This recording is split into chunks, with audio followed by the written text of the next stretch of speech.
2016년 일본의 가나가와현에 있는 한 장애인 거주시설에서 한 젊은이가 흉기를 휘둘러서 그곳에 살고 있던 장애인 19명을 죽이고 26명을 다치게 했던 사건이 있었습니다.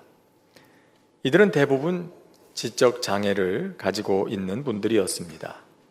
이 사건은 일본 역사상 최악의 살인사건 중 하나로 꼽히면서 일본 사회에 큰 충격을 주었습니다. 그런데 그 범죄를 저지른 젊은이의 말은 더 충격적이었습니다. 왜 그랬냐는 질문에 그가 한 말은 대답은 이랬습니다. 사회에 필요 없는 사람은 죽어도 된다. 그렇게 얘기를 했다는 거예요. 사회에 도움이 되지 않는 쓸모없는 사람은 살아있을 필요가 없다. 그래서 죽였다. 당당하더라는 겁니다. 참 끔찍한 생각이 아닙니까? 그는 결국 2020년에 사형 판결을 받았습니다. 옛날 독일의 나치가 저질렀던 만행도 그런 생각이 출발점이었죠. 장애를 가진 사람, 정신질환자, 노약자들은 무가치한 생명이다. 쓸모없는 존재다. 역사를 후퇴시키는 있어서는 안 될 사람들이다. 그렇게 규정하고 집단 학살했습니다. 유대인들도 그런 사람들 중에 하나였죠. 열등한 민족이기 때문에 이런 사람들은 없어지는 것이 역사를 발전시키는 일이다 라고 저들은 생각했던 거예요. 자, 여러분 어떻게 생각하십니까? 쓸모없는 사람은 과연 죽어도 되는 것입니까? 살 가치가 없는 것입니까? 아니, 좀 더 나아가서 과연 이 세상에는 쓸모없는 사람, 살아서는 안 되는, 살 가치가 없는 사람들이라는 사람들이 정말 있는 겁니까? 우리는 물건을 그렇게 평가할 때가 있죠. 집에서 쓰던 물건이 망가지면 아예 더 이상 쓸모가 없어졌으니 내다 버리자, 갖다 버리지 않습니까? 그걸 끌어안고 사는 것은 불필요한 비용을 지불하는 것이다. 이건 낭비하는 거다. 그렇게 생각하죠. 그런데 어느새 우리가 살고 있는 세상은, 가치관은 그렇게 되어가고 있는 것 같습니다. 생산성을 중요하게 여기는 사회에서는 성과를 내지 못하는 사람은 쓸모없는 존재가 됩니다. 병들거나 나이가 많거나 장애로 인해서 생산성이 떨어지면 점점 사회적인 짐처럼 느껴집니다. 아이들도 성적이 좋지 못하다는 이유로 쓸모없다는 낙인이 찍히기도 합니다. 심지어 인간관계마저도 내게 도움이 되느냐, 유용하냐, 그것이 판단의 기준이 되는 경우가 많습니다. 이렇게 사람을 보는 시각을 도구적 가치라고 합니다. 도구로서 쓸모가 있느냐 없느냐, 사람을 도구로 보고 있는 거지요. 예수님께서 이 땅에 계시던 때도 예외는 아니었습니다. 죄로 물든 사람들이 사는 세상의 모습은 2000년 전이나 지금이나 크게 달라진 게 없는 듯합니다. 어느 안식일에 예수님께서 한 바리새인의 초청을 받아서 그 집에 가셨습니다. 가서 보니까 안식일 식탁이 준비되어 있었습니다.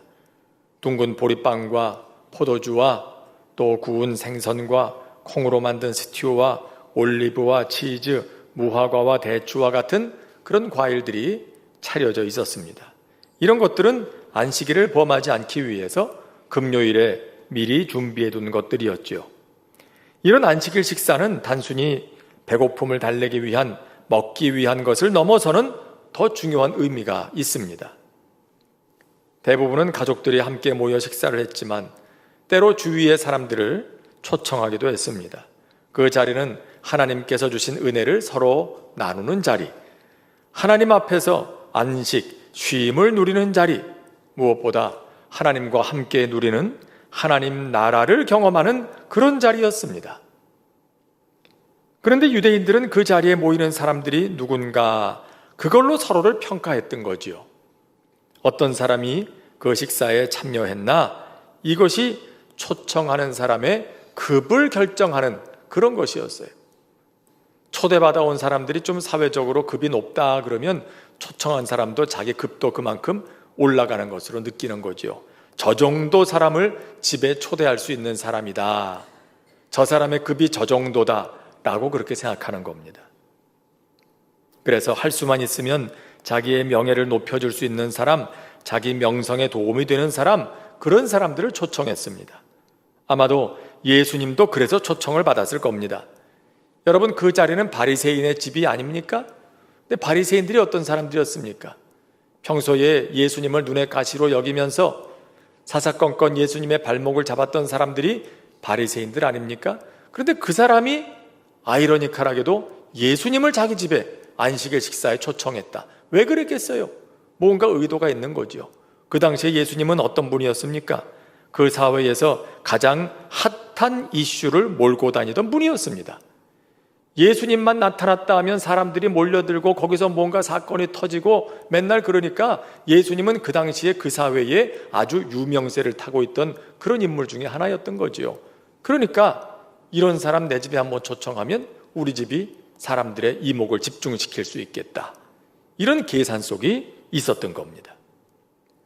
하나님께서 주시는 안식과 은혜를 함께 나누어야 할 안식일의 식사, 그 본래 의미가 퇴색되고 또 변질되었던 겁니다. 자기에게 도움이 되느냐 아니냐, 그게 그 자리에 누구를 초청할 것이냐 아니냐를 결정하는 기준이었습니다. 도구적 가치로 그 사람이 나에게 쓸모가 있냐 없냐, 그런 가치로 사람들을 보고 있는 겁니다. 그리고 청함받은 사람들은 누가 더 높은 자리에 앉을 것인가, 그걸로 서로 눈치를 봤던 거죠. 오늘 우리가 읽은 이 본문 말씀 바로 직전에는 바로 그런 모습이 기록되어 있어요. 이렇게 초청받은 사람들 다 나름대로는 그 사회에서 뭔가 이 바리새인에게 도움이 될 만한 한 자리 하는 사람들이거든요. 그러니까 그 자리에 앉아가지고 누가 더 높은 자리에 앉나 상석에 앉나 서로 상석에 앉으려고 다투는 모습을 보는 겁니다. 그래 예수님께서 하신 말씀이 뭡니까? 너무 상석에 앉으려고 그러지 마세요. 당신보다 더 높은 사람이 와가지고 주인이 당신 보고 내려가 앉으라 그러면 얼마나 부끄러운 일입니까? 그러니 청함을 받았거든 차라리 말석에 가서 앉으세요. 섬기는 사람, 자기를 낮춰서 섬기는 사람이 더 큰 사람입니다. 예수님이 그 말씀을 바로 직전에 하셨거든요. 그게 이런 컨텍스트 속에 있었던 얘기인 거예요. 그런데 뒤이어서 오늘 하는 말씀, 예수님께서 하신 말씀이 이겁니다. 잔치를 베풀거든 차라리 가난한 자들과 몸 불편한 자들과 저는 자들과 맹인들을 청하라. 그리하면 그들이 갚을 것이 없으므로 내게 복이 될 것이다. 이미 여러분들에게 말씀드린 것처럼 유대인들의 식사는 단순한 식사가 아니었죠. 초대하고 또 초대받은 사람이 그를 다시 또 초대하고 그러면서 서로의 관계를 유지하고 자기의 지위를 과시하는 철저하게 계산된 자리, 그게 유대인들의 잔치 자리고 식사 자리였어요. 사람들은 그런 자리를 통해서 서로 이익을 얻으려고 했습니다. 그 사람이 나에게 쓸모가 있느냐 없느냐, 그게 중요했죠. 그런데 갚을 것이 없는 사람들을 청하는 게 복이 될 거다. 그러니 이 말을 듣고 있는 그 자리에 있는 사람들 참 어이가 없었을 겁니다. 아니 무슨 말씀을 저렇게 하시나. 그런 사람을 뭐하러 초청해? 초청해봤자 내 돈만 들고 내가 얻을 건 하나도 없는데 뭐하러 그렇게 손해나는 짓을 해? 사람들은 다 그렇게 생각하는 거죠. 그런데 여기에 예수님의 생각이 있습니다. 예수님께서는 사람들을 도구적 가치의 관점에서 보시지 않았습니다. 예수님께서는 그가 어떤 형편에 있든지 능력이 있든 없든 어떤 모습이든 그 자체로서 가치를 가진 존재로 보십니다. 다른 말로 절대적 가치를 가지고 있다는 겁니다. 하나님의 형상으로 창조된, 하나님께서 사랑하시는, 무엇보다도 예수님께서 그들을 구원하시려고 그 생명을 내주실 정도의 가치가 있는 존재로 보고 계십니다. 이런 주님의 말씀은 우리에게 삶에 적용할 아주 중요한 몇 가지 이야기를 전해주지요. 그 첫째는 섬김 자체에서 행복을 찾으라는 것입니다. 사람에게서 무엇을 돌려받지 않아도 무슨 보상을 받지 못해도 괜찮다, 그저 섬겼으면 그것으로 됐다, 그것으로 충분하다, 섬길 수 있었다는 사실 자체가 행복인 거다, 그렇게 주님 말씀하시는 겁니다. 내가 그를 섬김으로 언젠가 내게 도움이 되는 도구적 가치가 있는 사람이 아니라 그 사람은 그 자체로 섬김받아 마땅한 절대적 가치를 가진 사람이다. 그렇게 봐라 라는 겁니다. 스승의 날에 소개된 글 가운데 이런 내용이 있었습니다. 어느 선생님이 제자에게 보낸 편지였습니다. 나는 한때 선생이라는 직업에 회의를 느낀 때가 있었네. 열심히 가르쳐 놓으면 언제나 곁을 떠나버리고 마는 학생들을 보면서 왠지 허무감이 느껴지더군. 3년마다 떠나보내고 잊혀지고 다시 새로운 얼굴을 만나고 또다시 3년 뒤면 다시 떠나보내고 또 잊혀지고 결국은 떠날 사람들을 가르쳐야 한다고 생각하니 얼마나 기운이 빠지든지. 하지만 곧 나는 깨닫게 되었네. 선생은 떠나보내는 것에 익숙해져야 한다는 것을. 무엇보다도 내 마음속에 허무감이 찾아왔던 이유는 나도 모르는 사이에 내가 가르친 제자들로부터 무엇인가를 돌려받고 싶어하는 마음 때문이었다는 사실을.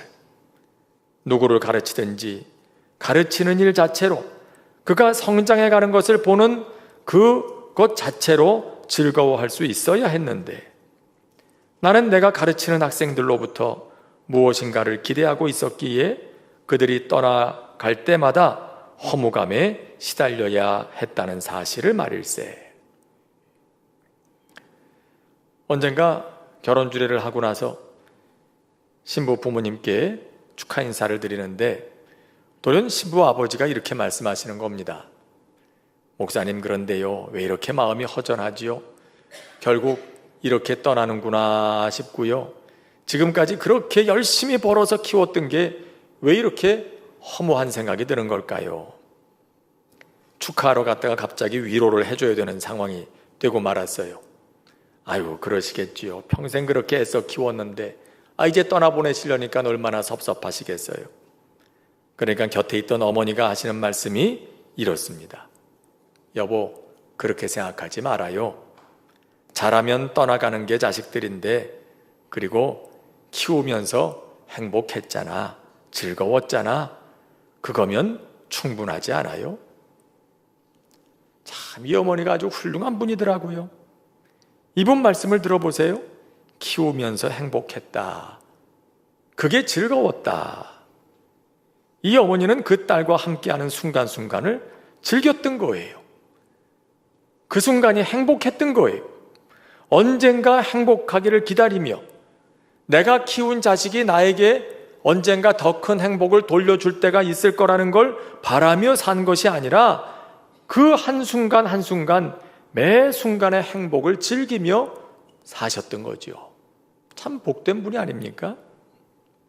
예수님께서 하시는 말씀도 그겁니다. 사람들 초청했으면 그들을 섬긴 것으로 그냥 행복했으면 좋겠다. 그게 진짜 차원 높은 행복이라는 겁니다. 생각해보면 그렇지 않습니까? 우리가 언제 섭섭하고 언제 실망합니까? 뭔가 기대하는 마음이 있기 때문이 아니었습니까? 은근히 칭찬받고 싶은 마음, 보상받고 싶은 마음, 인정받고 싶은 마음, 그런 게 있어서는 아니었습니까? 물론 내가 한 일의 결과로 무엇인가를 돌려받을 수 있다면 기쁠 겁니다. 보람도 있을 겁니다. 재미도 날 겁니다. 그래서 또 하고 싶은 마음도 자꾸 생길 겁니다. 그 마음이 잘못됐다는 건 아닙니다. 하지만 더 깊은 차원의 행복은 그 결과를 떠나서 그 일 자체를 즐기는 데 있다는 거지요. 선생님들이 제자들로부터 받는 무엇으로부터가 아니라 가르치는 것 그 자체, 그들이 성장해 가는 걸 보는 바로 그 마음, 거기에 있는 것처럼 부모가 자녀들을 키워서 그들로부터 무엇인가를 받게 되는 것보다 그들을 키우는 과정에서 즐거움을 찾는 것처럼, 봉사하는 사람들이 사람들로부터 받는 칭찬보다 봉사하는 행위 자체에서 행복을 찾는 것처럼, 그렇게 내게 돌아올 결과를 떠나 그 일 자체를 즐길 수 있을 때 참된 행복의 소유자가 되겠다는 겁니다. 그때 진짜 자유함을 누리게 되겠다, 그런 말씀인 거지요. 둘째, 더 크게 갚아주시는 하나님을 생각하라는 것입니다. 예수님의 말씀입니다. 그들이 갚을 것이 없으므로 내게 복이 되리니 이는 의인들의 부활 시에 내가 갚음을 받겠습니다. 사실 사람들로부터 받는 보상은 장차 하나님으로부터 받게 될 것에 비하면 아무것도 아닙니다. 이런 얘기가 있지 않습니까? 미국의 강철왕 카네기가 어렸을 적 얘기를 합니다. 하루는 어머니와 함께 과일 가게를 가게 됐는데 진열되어 있는 딸기를 뚫어져라고 쳐다보고 있는 이 카네기를 보고 주인 할아버지가 이렇게 말합니다. 얘 이거 먹고 싶냐? 먹고 싶으면 갖다 먹어라 그랬어요. 그래도 카네기는 계속 쳐다만 보고 있는 거예요. 이걸 보다 못한 할아버지가 얘다 그리고는 할아버지 손으로 한 움큼 집어가지고 이 어린 카네기의 손에 들려주었어요. 가게를 나오면서 어머니가 물었습니다. 얘 아까 할아버지가 먹어도 된다고 그랬는데 왜 안 먹고 있었냐? 그러니까 카네기가 이런 대답을 했다는 겁니다. 할아버지 손이 더 크잖아요. 그렇게 얘기를 했대요. 역시 될성부를 나무는 떡잎부터 알아보는 게 맞는 것 같습니다. 여러분, 우리가 사람들로부터 받는 것은 하나님께서 주실 것에 비하면 아무것도 아닙니다. 사람들에게 받지 못했더라도 하나님께서는 다 기억하십니다. 그리고 그날에 반드시 갚아주시는 것입니다. 예수님께서 말씀하십니다. 구제할 때 외식하는 자가 사람에게 영광을 얻으려고 회당과 거리에서 하는 것 같이 너희 앞에 나팔을 불지 말라. 진실로 너희에게 이르노니 그들은 자기 상을 이미 받았느니라. 자기 상을 이미 받았느니라. 무슨 말입니까? 이미 다 받았으니 더 받을 거 없다. 그런 말씀이에요. 세상에서 받을 거 사람들에게 다 받아놓고 뭘 또 받겠다고 그러느냐? 그런 말씀인 거죠. 여러분, 하나님 앞에 우리가 딱 섰는데 정말로 이런 말을 듣게 된다면 얼마나 안타까운 일이겠습니까? 하지만 사람들에게서 받지 못한 것은 고스란히 다 천국 창고에 쌓이는 줄로 믿습니다. 차곡차곡 적립되고 있습니다. 이것이 그들이 갚을 것이 없으므로 그것이 너희에게 복이 될 거라 말씀하신 이유입니다. 그들이 갚아버리면 하늘의 상급은 그만큼 줄어들어 버리는 거예요. 천국 창고에서 잔고가 슬금슬금 빠져나가는 거죠. 성도가 어떤 사람입니까? 이 땅에서 많이 받고 많이 쌓아놓는 사람이 아니라 천국에 쌓아놓는 사람, 그 즐거움, 그 행복에 살아가는 사람, 그가 성도입니다. 열심히 땀 흘려서 통장에 잔고가 늘어가는 걸 보는 그 재미가 얼마나 좋습니까? 그런데 성도의 행복은 거기에만 있는 게 아닙니다. 이 땅의 통장 잔고는 늘어가는데 천국 창고는 자꾸 비어가고 있다면 앞에서는 벌고 뒤에서는 손해보는 삶을 살고 있는 거나 마찬가지예요. 그런데 앞에서 벌고 뒤에서도 득을 보는 길이 있습니다. 섬김 자체에서 행복을 찾는 삶, 하나님께서 주실 더 큰 상급을 바라보는 삶을 사는 것입니다. 세상은 사람을 쓸모로 평가합니다. 하지만 예수님은 사람을 그 존재 자체로 가치 있다 하십니다. 소중하다 하십니다. 그래서 그 모든 사람이 환영받는 세상을 만들어라. 우리의 삶이 그런 식탁이 되게 해라. 그러십니다.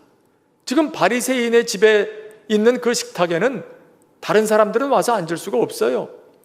바리새인이 보기에 자기에게 도움이 될 만한 쓸모가 있다고 생각되는 도구적 가치가 있는 사람들만 지금 여기에 모여 있는 거죠.